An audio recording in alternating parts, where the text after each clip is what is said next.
So, okay guys, ito another day, another vlog tayo. So yan guys, waiting pa tayo kay Gino. So I still have 30 minutes. Kakatapos lang nating sumigway ng mga paninda natin ng konti kasi marami pa tayong stock. So yung guys, another vlog na naman to guys. So another motivation na naman to, another pampaganda na naman ng character na kailangan i-apply natin sa sarili natin guys. At sinishare ko to dahil na-apply ko na personally sa sarili ko.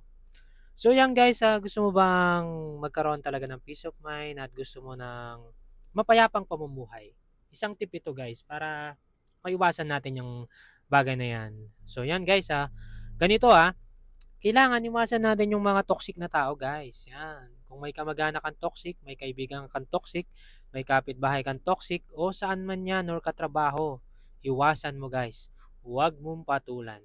Instead, ipagpatuloy mo yung bagay na mga ginagawa mo na tama. Eh, siyempre, pag nakikita yun ng isang toxic na tao na everyday na nakakasalamuha mo, especially sa trabaho, eh malay mo, mapasunod mo pa yan, di ba? Kasi actions speaks louder than words. Always remember that. Napakadaling magsalita, pero napakahirap gawin yan. Na-share ko na yan dun sa isang vlog ko guys. Yan, inuulit ko lang. So yan guys, napapansin nyo naman, kaya ako nasasabi itong mga to. Actually, personal application ko to sa life ko ngayon na umiwas na ako sa mga toxic na tao.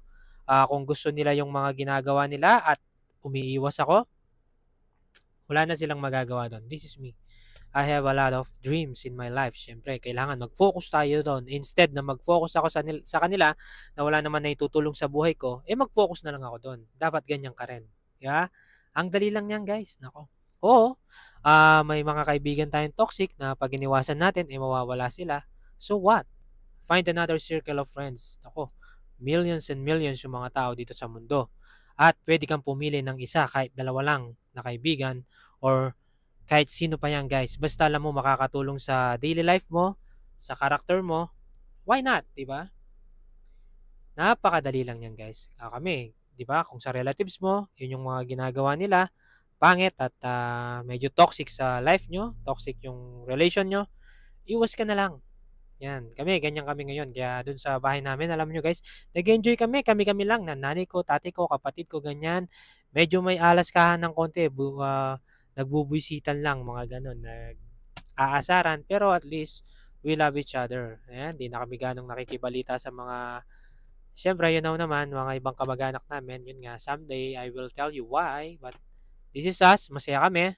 So, yun lang guys, kung ganun sila, at sana'y masaya sila, iwas lang tayo. Iwas, avoid toxic people. 'Di ba? Mabubuhay ka naman nang wala sila. Prioritize natin yung mga family natin.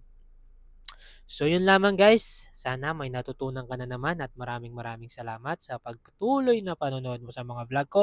Kahit konti lang yung mga viewers natin, it's okay. We came from nothing to something.